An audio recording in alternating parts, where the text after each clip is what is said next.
Welcome to Penrose Learning, where we make understanding easy.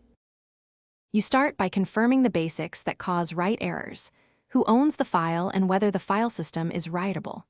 Check permissions with LSL and effective UID, then verify disk space and nodes with DFH and DFI. Once done, create a local backup, CP or rsync, so you can revert if edits break something.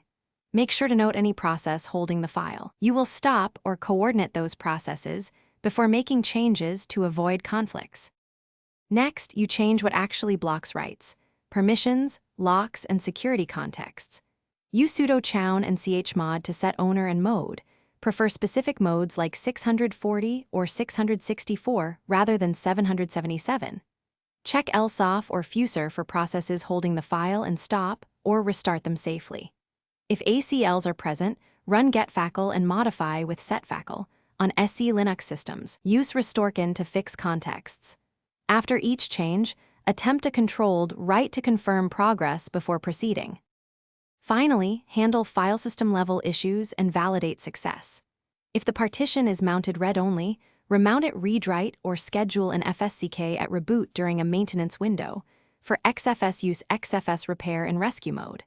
Always unmount before running repair tools when possible. Once repaired, restore the backed up file if corruption occurred, then perform write tests and verify application behavior. If problems persist, the key troubleshooting tip: check dmesc and system.